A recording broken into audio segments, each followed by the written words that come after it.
Just a few months ago, most people had never heard of a website called WikiLeaks or of its mysterious and eccentric founder, Julian Assange. But in that short period of time, both have managed to rattle the worlds of journalism, diplomacy, and national security. WikiLeaks, which solicits and publishes secrets and suppressed material from whistleblowers around the world, has been under cyber attack from governments that want to shut it down. And Assange is currently under legal attack from the U.S. government, which would like to charge him with espionage for publishing volumes of classified material from the Pentagon and the State Department. We spent 2 days with him in Britain, where he is under house arrest while fighting extradition to Sweden for questioning in 2 sexual assault cases, which he's called part of a smear campaign against him. In his most extensive television interview to date, Assange talked to us about his work, his vision, and the prospect of facing criminal charges in the United States. I mean, you've been called a lot of names. You've been characterized as a hero and as a villain, a martyr, terrorist. I'm not yet a martyr. Right. Let's keep it that way. For now, Julian Assange is holed up on this bucolic 600-acre English estate with an ankle bracelet, a 10 o'clock curfew, and a slow internet connection. He declined to talk to us about the allegations in Sweden on the advice of his attorney. He has not been charged and proclaims his innocence. Well, I suppose if you have to be under house arrest, there could be worse places. Well, it's a gilded cage. It's still a cage. But when you're forced to stay somewhere against your will, it does become something that you want to leave. It's a radical departure from the lifestyle that the peripatetic internet muckraker is used to, bounding from city to city, country to country, and regularly changing his cell phones, hairstyles, and general appearance, he says, to elude surveillance and avoid being killed, kidnapped, or arrested. And there are reasons for his paranoia. In the last 4 years, WikiLeaks has published information that played some role in deciding the 2007 elections in Kenya and fueling the anger that recently brought down the government of Tunisia. It's divulged membership rolls of a neo-Nazi organization in Britain and secret documents from the Church of Scientology. And that was before Assange began publishing U.S. secrets, provoking what he calls threatening statements from people close to power. What statements are you referring to? The statements by the Vice President, Biden, saying, for instance, that I was a high-tech terrorist. Sarah Palin calling to our organization to be dealt with like the Taliban and be hunted down. There's calls either for my assassination or the assassination of my staff, or for us to be kidnapped and renditioned back to the United States to be executed. Well, as you know, we have a First Amendment and people can say whatever they want, including politicians. I don't think that many people in the United States took seriously the idea that you were a terrorist. I would like to believe that. On the other hand, that incitements to murder are a serious issue, and unfortunately, there is a portion of the population that will believe in them and may carry them out. If nothing else, WikiLeaks is the latest demonstration that a small group of people with a powerful idea can harness technology and affect large institutions. In WikiLeaks' case, it was the idea to aggregate state and corporate secrets by setting up an online electronic Dropbox where whistleblowers around the world could anonymously upload sensitive and suppressed information. The secrets are stored on servers around the world beyond the reach of governments or law enforcement, then released worldwide on the internet. The US does not have the technology to take the site down. Because? Just the way our technology is constructed, the way the internet is constructed. It's quite hard to stop things reappearing. So we've had attacks on particular domain names, little pieces of infrastructure knocked out, but we now have some 2,000 fully independent in every way websites where we are publishing around the world. WikiLeaks first caught the attention of most Americans last April when it released this video. It shows a U.S. Apache helicopter crew in Iraq opening fire on a group of suspected insurgents who were standing on a street corner in Baghdad. Some of the men were armed, but 2 of them were journalists from Reuters. Come on, fire! Hey, Roger. Keep shooting. At least a dozen people were killed in the attack, some of them innocent civilians. Then last July, WikiLeaks released 76,000 classified field reports of U.S. operations in Afghanistan that provided a chaotic and bleak ground-level view of the war. In October, there were another 400,000 classified documents released from Iraq, showing that civilian casualties there were much higher than the Pentagon had claimed. And finally, in November, thousands of State Department cables that lifted the veil on highly sensitive backroom diplomacy. The documents revealed that Arab leaders were lobbying the U.S. to attack Iran, and that the State Department had been secretly collecting intelligence on leaders at the United Nations. It triggered outcries that Assange was a political actor trying to damage the U.S. government. Are you a subversive? I'm sure there are certain views amongst Hillary Clinton and her lot that we are subverting their authority. But you're right. We are subverting illegitimate authority. The question is whether the authority is legitimate or whether it is illegitimate. Do you consider the U.S. State Department a legitimate authority? It's legitimate insofar as its actions are legitimate. It has actions that are not legitimate. And you've gone after the ones that you think are illegitimate? We don't go after. That's a bit of a misconception. We don't go after a particular country. We don't go after a particular organisation or group. We just stick to our promise of publishing material that is likely to have a significant impact. To increase the impact of the U.S. documents, Assange decided to share them with some of the leading news organizations in the world, including the New York Times, a relationship that grew testy when Assange published the first set of war logs without removing the names of Afghans who were cooperating with U.S. forces. The most persistent criticism from within the press has been that you have behaved recklessly from time to time. And the example that they cite is that you decided to release Afghan documents without redacting the names of people who had provided intelligence to the U.S. government.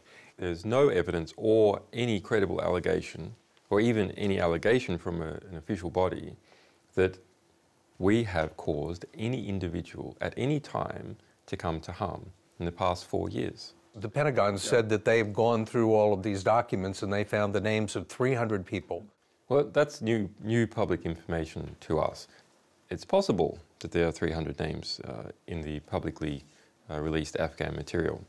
We don't pretend that that process is absolutely perfect. We did hold back 1 in 5 documents for extra harm minimisation review, and we also improved our process. So when Iraq came around, there was not even a single name in it. I mean, there have been reports, people quoting Taliban leaders saying that they had the names of these people and that they were going to take retribution.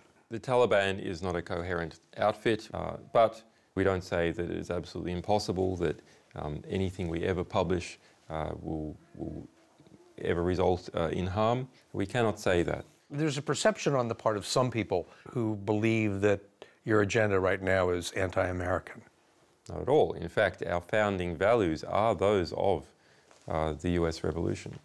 They are those of people like Jefferson and Madison.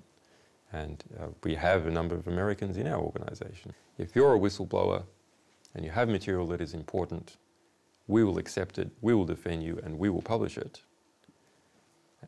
You can't turn away material simply because it comes from the United States. After the release of the State Department cables, Attorney General Eric Holder condemned WikiLeaks for putting national security at risk. I think there's a real basis, there's a predicate for us to believe that crimes have been committed here. And Holder announced that the Justice Department and the Pentagon were conducting a criminal investigation. They are reportedly looking at the Espionage Act of 1917 and other statutes to find a way to prosecute Assange and extradite him to the U.S.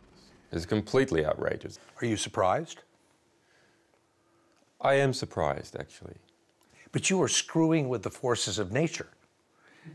You have made some of the most powerful people in the world your enemies. You had to expect that they might retaliate. Oh, no, I fully expect that they retaliate. You gathered, you stored all sorts of classified cables and documents and then release them to the world on the internet. They see that as a threat. And they want to... Well, they see it as highly embarrassing. I think what it's really about is keeping the illusion of control. I'm not surprised about that. I am surprised at how the sort of flagrant disregard for US traditions. That is what I'm surprised about. You're shocked. Someone in the Australian government said that, look, if you play outside the rules, you can't expect to be protected by the rules, and you played outside the rules. Oh, You've played outside the United States' rules. No, we've actually played inside the rules. We didn't go out to get the material.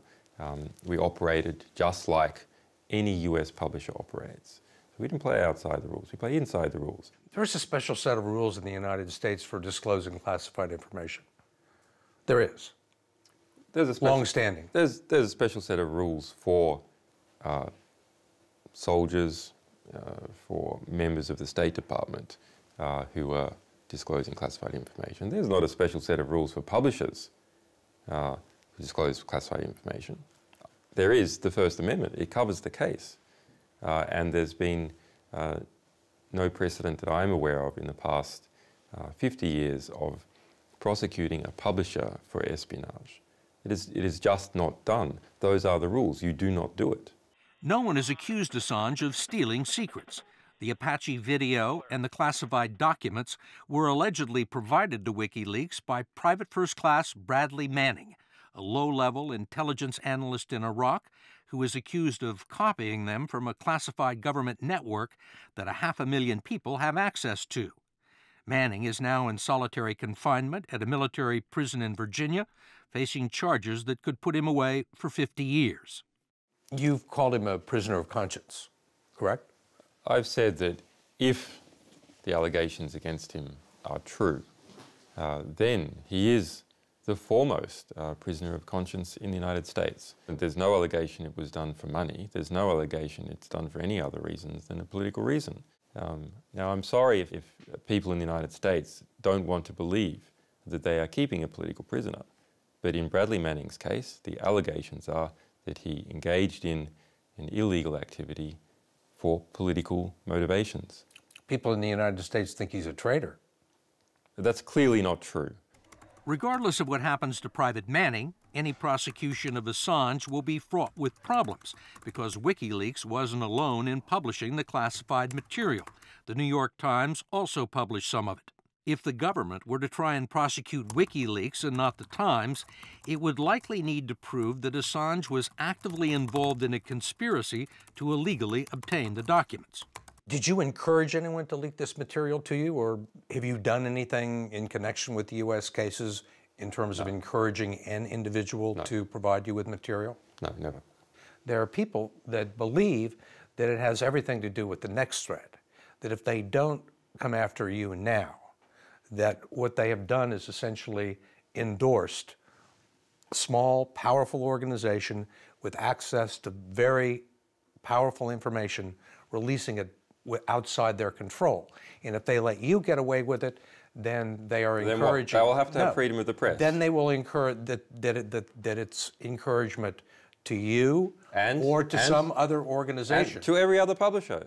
Absolutely Right. correct. It will be encouragement to every other publisher to publish fearlessly. That's what it will encourage. To publish information much more dangerous than this information. If we're talking about creating threats to small publishers to stop them publishing, the US has lost its way. It has abrogated its founding traditions. It has thrown the First Amendment in the bin because publishers must be free to publish. When we come back, Julian Assange talks about his background, his political beliefs, and some of the things he says are stored in the WikiLeaks computer, including potentially damaging information about American banks.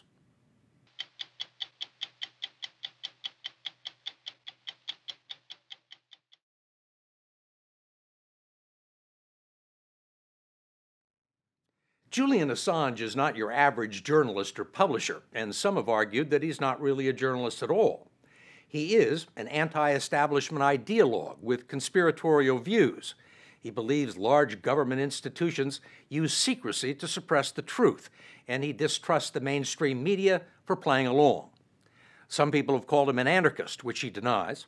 Assange prefers to be called a libertarian and believes that the only people who can adequately police the system are those on the inside, who are in a position to notice the abuse and blow the whistle. While most reporters pride themselves in gathering information and interpreting it for a larger audience, the WikiLeaks model is different. It prefers to take raw data, make it available, and let others decide the meaning. Regardless of whether you agree with this idea or not, it beats close to the heart of the internet and a younger generation, and it runs through the life of Julian Assange. You obviously have a mistrust of authority. Where does that come from?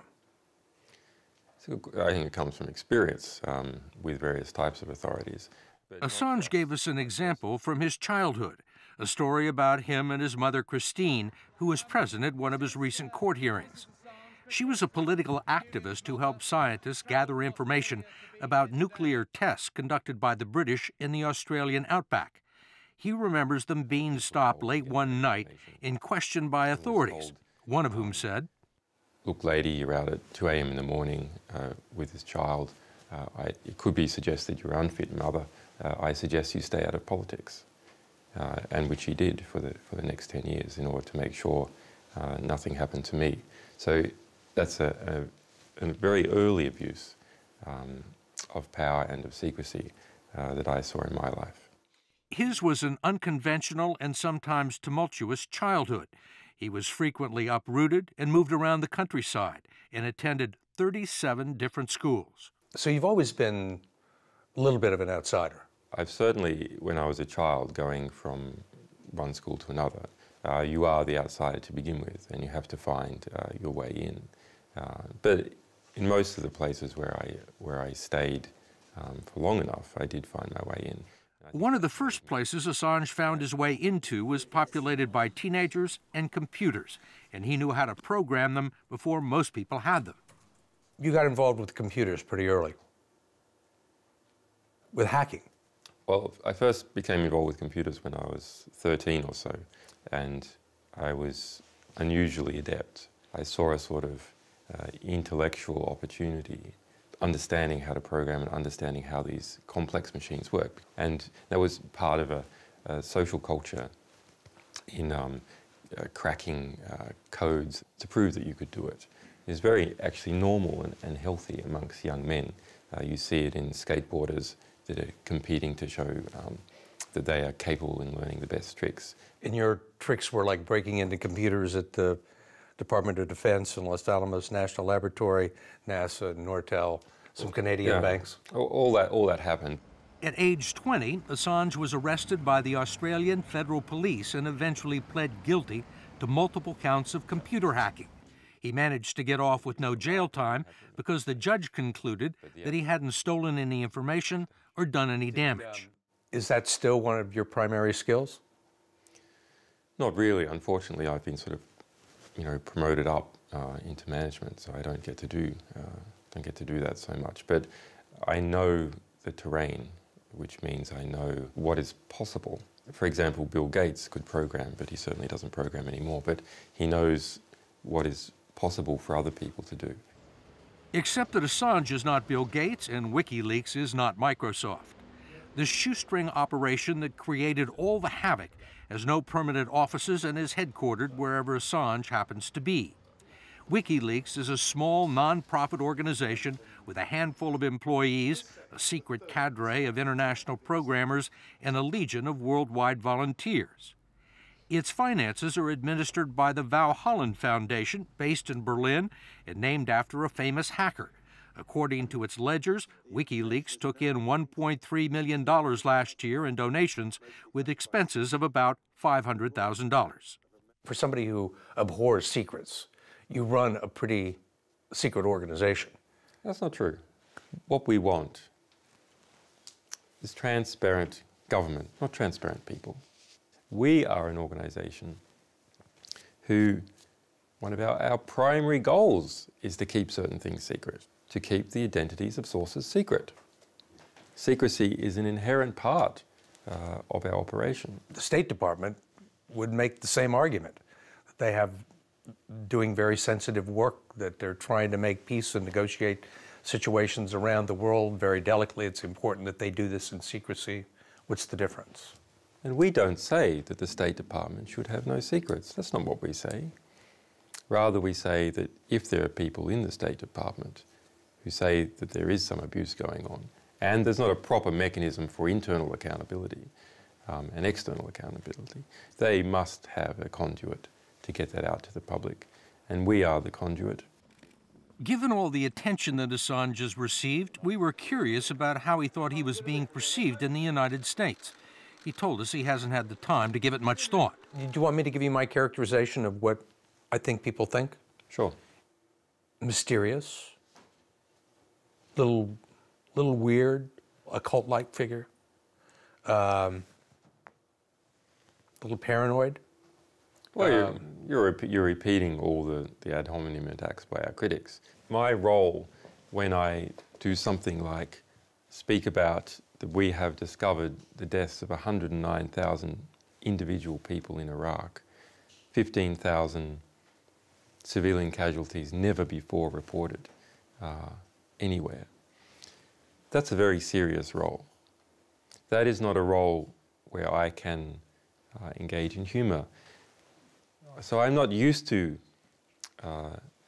performing under the spotlight, and I'm learning this as time is going by. You have shown a fair amount of contempt for the mainstream press over the years.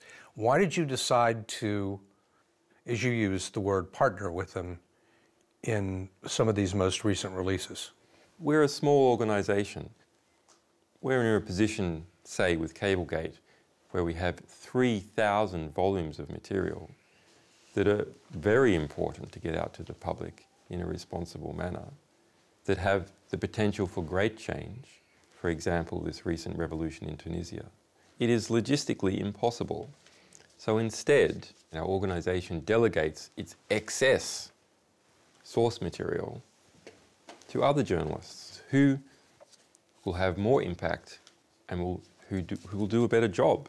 There is an element of the press, most of the mainstream press, nobody wants to see you prosecuted because it could affect the way that they do their business. But there's also a feeling within the community that you're not one of them, that you play a different game. We do play a different game, and I hope we're a new way. The point that they're making, I think, is that you're not you're a publisher, but you're also an activist. We're a particular type of activist. In the US context, there seems to be a communist activist or something. So it's agitator. Somebody who's more interested in... It's a dirty word in the US. It's a dirty word. And people think that what you're trying to do is to sabotage the workings of government. No, we're not that type of activists. We are free press activists. It's not about saving the whales. It's about giving people the information they need to support whaling or not support whaling. Why? That is the raw ingredients that is needed to make a just and civil society. And without that, you're just sailing in the dark. There have been clear signs that Assange, under the threat of possible indictment by the Justice Department, has moderated some of his views. Before releasing the last 2 batches of classified documents, Assange and his lawyers contacted both the Pentagon and the State Department, offering to explore ways to minimize potential harm. In both cases, their offer was rebuffed. Assange acknowledged that his fundraising has been hurt by the decision of PayPal, MasterCard, Visa, and Bank of America to cease handling donations, but he dismissed reports that WikiLeaks is racked by internal dissension and mass defections. We're talking about Daniel Dumscheit-Berg, who was a German spokesperson, had a limited role in the organisation. We had to suspend him some 5 months ago. He describes you as being authoritarian, secretive, punitive. I'm the boss that suspended him, that's correct. You don't care to elaborate? I think I just did.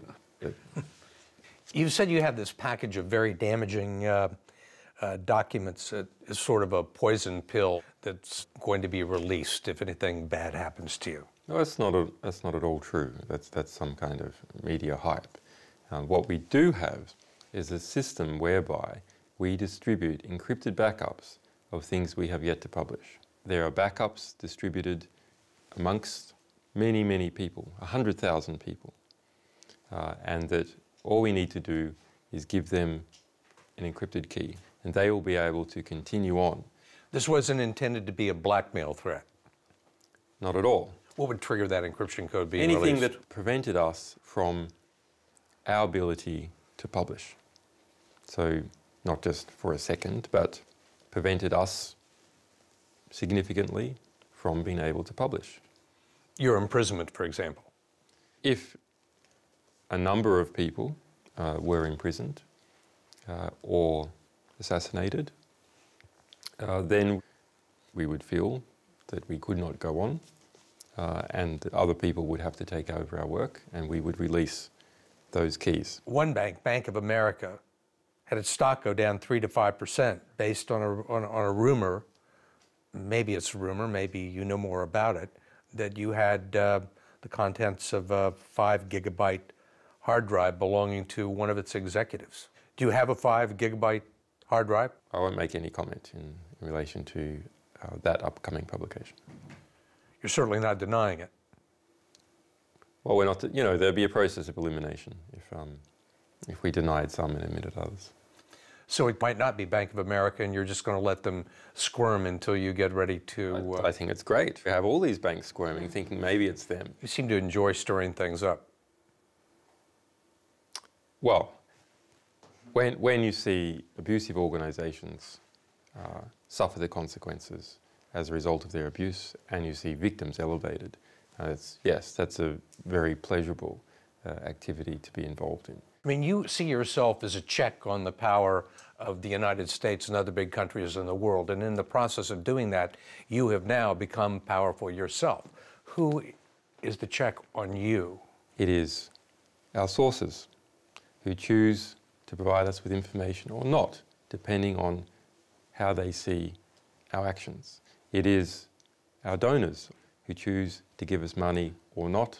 This organisation cannot survive for more than a few months without the ongoing support of the public.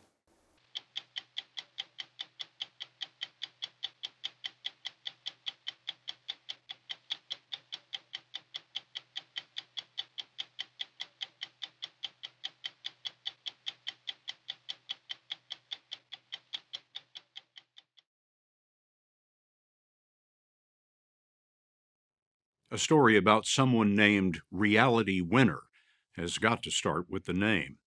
Her father, playing on the family name, explained he wanted a real winner, and so Reality. Maybe that still doesn't make sense, but it is the least baffling fact in this story. Reality Winner became an infamous name in 2017 when she was accused of espionage.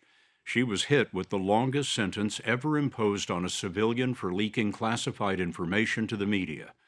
Now released, she spoke with us for a story that first aired in December.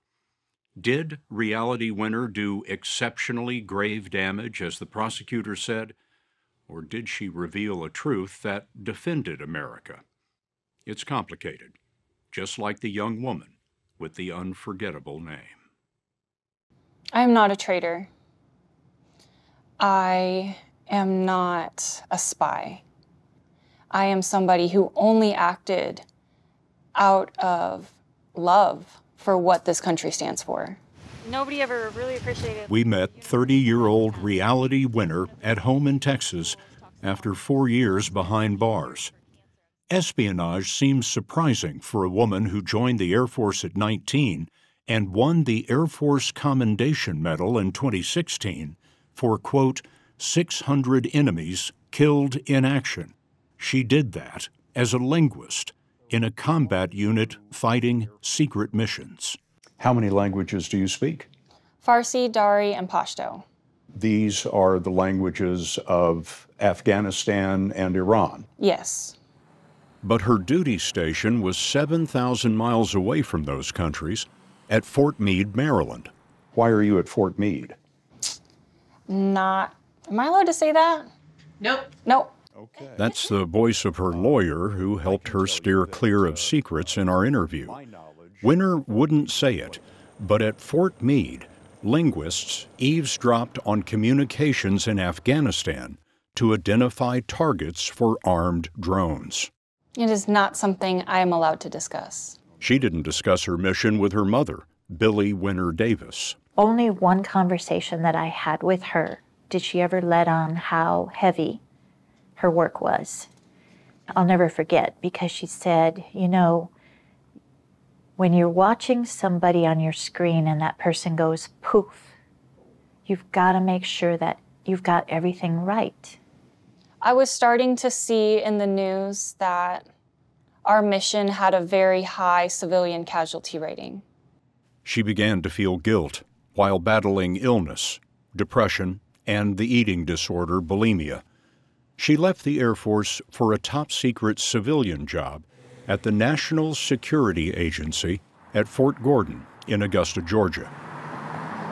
But here in 2017, she says what she was hearing in English worried her far more than intercepts in Farsi and Pashto. If you don't catch a hacker, okay, in the act, it's very hard to say who did the hacking. The president was raising doubt that Russia attacked the 2016 election. His interview with John Dickerson was typical of the time. I'll go along with Russia. Could have been China, could have been a lot of different groups. But it was Russia, and the NSA knew it. Reality Winner had seen proof in a top-secret report on an in-house news feed. I just kept thinking, my God, somebody needs to step forward and put this right. Somebody. The secret report said in 2016, the Russian military executed cyber espionage against 122 local government organizations, targeting officials involved in the management of voter registration systems. It was top secret in part because it revealed what the U.S. knew about Russian tactics. Winner told us she was exposing a White House cover-up. She printed the report, dropped it in this mailbox addressed anonymously to an online news source that specialized in government wrongdoing. The NSA report was published a month later. You knew it was stamped top secret. You knew what that meant. I knew that. I knew it was secret, but I also knew that I had pledged service to the American people. And at that point in time, it felt like they were being led astray. Winner was caught as soon as the top-secret report surfaced. The NSA could see on its network that she printed it. She drove home to a new reality. A plain black sedan came up behind my car, and two men in polo shirts came out and introduced themselves as FBI agents. A transcript shows the FBI agents told her the interrogation was voluntary and they didn't mention her right to an attorney. Winner lied about mailing the report, then confessed and was arrested. The government hit her with the most serious possible charge, espionage. Bail was denied after prosecutors told a judge that Winner wrote in her diary that she was mad enough to burn the White House. They suggested she might defect to the Taliban. To the public, they said this. Winner's willful, purposeful disclosure caused exceptionally grave damage to U.S. national security. But what prosecutors called grave damage was a bombshell of truth to the Federal Election Assistance Commission, which helped secure the vote. In hours, the commission issued an alert on the NSA document leak. It spelled out the top-secret email addresses utilized by the attackers and urged officials to check email logs. Blindsided by Winner's revelation, the commission called for full disclosure of election security intelligence. 2 former officials told us Reality Winner helped secure the 2018 midterm election. One of the things that you learned about the espionage charge is that in court you're not allowed to talk about what you leaked or why you leaked it, what would you have told the judge? That I thought this was the truth, but also did not betray our sources and methods, did not cause damage, did not put lives on the line. It only filled in a question mark that was tearing our country in half in May 2017. And that I meant no harm. But there was harm, for her. As her case dragged on 16 months, she says depression was consuming her. Her mother moved from Texas to Augusta to be with her daughter. There would just be times when it almost wasn't worth it to see the end of this. And so... You had thoughts of taking your own life? Yes. I started to plan my suicide, and I would do practice runs. The only thing that was stopping me was my mom, because she was still in Augusta. My dad had gone back to Texas to go to work, and I just refused to let her hear that news by herself. So I would get on the phone and just try to talk around it, and hey, there's no need to stick around, visitation's not worth it, go back to Texas, just go. Her mother, Billy, heard that while sitting in on our interview with her daughter. Reality told us that she was planning to kill herself. I heard that. Yeah. Did you know she was in that much trouble? I mean, there were some very dark days, but then they would be followed by a better day. I just knew when I was there in Georgia, I couldn't leave. I couldn't leave her. In 2018, at the age of 26, Winter pleaded guilty. The judge said he would make an example of her. She served 4 years behind bars, plus 3 now, answering to a probation officer. She still can't talk about the case. I've had 4 years of just trying to say I'm not a terrorist. I can't even begin to talk about my actual espionage indictment or have a sense of accomplishment in having survived prison, because I'm still stained by them accusing me of being the same groups that I enlisted in the Air Force to fight against. So I don't let myself feel anything regarding the actual act or the charge until I can let it be known that I'm not what they said I was. She served her sentence during prison lockdowns for COVID and the unrest after the police murder of George Floyd. In a cell with 2 companions, depression and bulimia, she became self-destructive. You know, every time that I had to give in to my illness, I put it on my body. I cut myself everywhere. I couldn't leave my cell. I couldn't work out.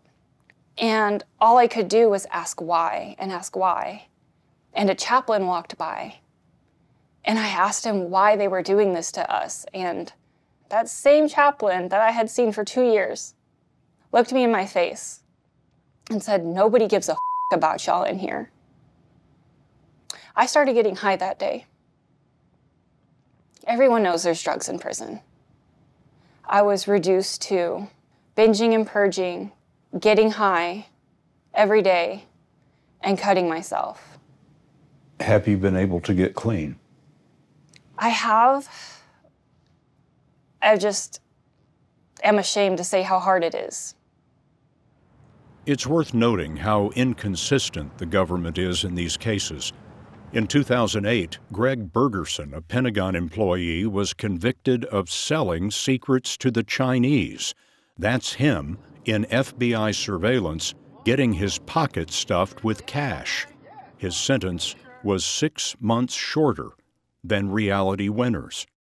In 2012, former Army General and CIA Director David Petraeus gave notebooks of top-secret information to an author who was his mistress. He was charged with misdemeanor mishandling of classified information and never spent a minute in jail. Was it worth it? I try so hard not to frame things as being worth it or not worth it.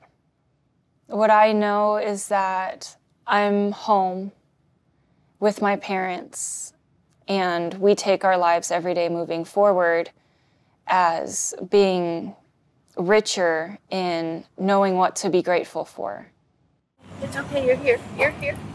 You do. Oh, no. Grateful for the moment of her prison release. We said this story is complicated. On the one hand, individuals can't be deciding what to declassify. On the other, some things are classified to conceal wrongdoing. Torture in the War on Terror, for example. In a home in Texas, one mother has simplified the story her way, with a portrait of a veteran and a display of a commendation for meritorious service to her country. What reality did was not espionage. What reality did was patriotism.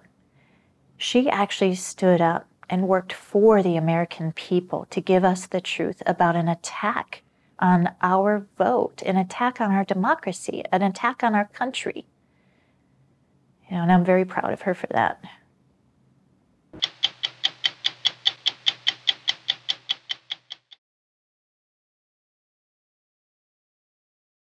The fugitive Edward Snowden, convicted spy Chelsea Manning, and mass murderer Aaron Alexis all had one thing in common: U.S. government security clearances, which they turned into weapons. Clearances to handle classified information are granted after an investigation into the applicant's background. But you're about to see internal reports and interviews that reveal clearances granted after critical facts were overlooked. Some believe that Snowden and Manning were right to expose what they saw as government abuses, like the NSA's domestic surveillance program. But few believe that all of America's secrets should be at risk to spies, criminals, or the mentally ill. That has happened because of shortcuts in a system that has placed American security into dangerous hands. Aaron Alexis was profoundly psychotic when he hunted employees in a U.S. Navy office in 2013. He was armed with a shotgun and a clearance to handle military secrets. He was able to exploit his position of trust and gain access to a building where he murdered his colleagues, 12 of his colleagues, others wounded. Paul Stockton is a former Assistant Secretary of Defense who led an investigation into the massacre. What was it about his security clearance that jumped out at you right from the start? Aaron Alexis never should have been granted a security clearance. This is a draft the public has never seen of a separate federal investigation into the Alexis case. In his security clearance application, Alexis said he lived in Seattle but worked in Manhattan. No one asked about that. Alexis told the investigator that a felony arrest on his record was for letting air out of someone's tires. He didn't mention that he let the air out with a .45 caliber Glock handgun. That detail was in a Seattle police report that also said Alexis had a blackout fueled by anger. But there's no record any investigator pursued that police report. That kind of violent behavior, that problem of impulse control, that should be a prime signal that this person is not, repeat, not appropriate to have the trust associated with a security clearance. Aaron Alexis's background investigation, like most, was done by a private company under contract with the Federal Office of Personnel Management, known as the OPM. OPM sends the results of its investigations to the various federal agencies, and those agencies decide whether to grant the security clearance. Demand is enormous. More than 4 million Americans have security clearances, and OPM conducts 600,000 security clearance investigations a year. That comes to about 2,000 a day. After 9/11, the number of people who gained security clearances grew rapidly, in fact, tripled since 9/11 and today. Was OPM prepared for that? There was an enormous backlog of security clearance investigations, and Congress decided that getting rid of that backlog and increasing the pace with which investigations could be conducted was very, very important, was a top priority. We literally had stacks of files sitting on the floors because we had no more places to put them. Brenda Parsons, Kathy Trees, and Linda Day were three of the people at the Department of Defense who granted or denied clearances based on the investigations of the Office of Personnel Management. They were called adjudicators, and they have recently retired.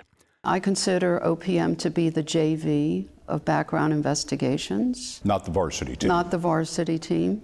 They told us that OPM's investigations often had major omissions. Some even skipped the required interview with the person applying for the clearance. The Office of Personnel Management says, look, if there's a problem with the file, send it back. We'll work on it again. We'd be sending the majority of them back. Nobody would ever get a clearance. The files were that defective? Yeah, they were that defective. Another defective file involved Army Private Bradley Manning. Did you have any reason to doubt Manning's loyalty to the United States? Yes. In 2009, Julian Assange was Manning's supervisor in an intelligence unit headed to Iraq. I pointed to the patch of our American flag that was on my shoulder. I said, "What does this flag mean to you?" He said, "It means absolutely nothing to me. I hold no allegiance to this country and the people in it." How does he get a top secret security clearance? That is a good question. Manning's security clearance investigation failed to check a complaint that his stepmother made with Oklahoma City police. If they had, they might have heard her 911 call. My husband's 18-year-old son is out of control and just threatened me with a knife. If investigators had checked his enlistment papers, they might have seen that he wrote that he joined the military to sort out the turmoil and mess in my life. Before Manning's top-secret clearance was granted, he stabbed a soldier with a pencil and was ordered into counseling for fits of rage. And I went directly to my superior. And told them what? I said that he cannot be trusted with security clearance. We can't deploy him, and he's most likely a spy. Julian Assange told us that her superiors said they couldn't afford to lose a man with a valuable top-secret clearance. In Iraq, she says that she confronted Manning after he repeatedly violated the rules, including sneaking a camera and recordable CDs into this high-security intelligence vault. And he screamed no at the top of his lungs and came and punched me right in the face and body slammed me at the same time. So I put him in a hold, and I asked him if this is what he wants.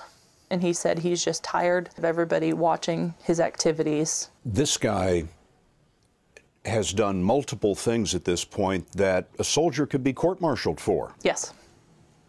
He's a train wreck. Yes. And his security clearance never gets pulled. Correct.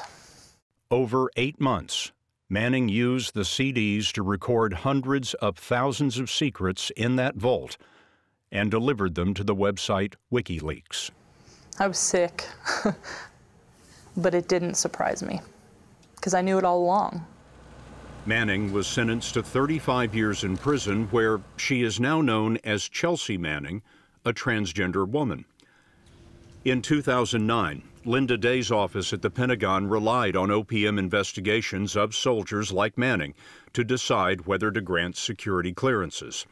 But Day began to suspect problems with the FBI name check, a search the FBI does of its criminal database at the request of OPM.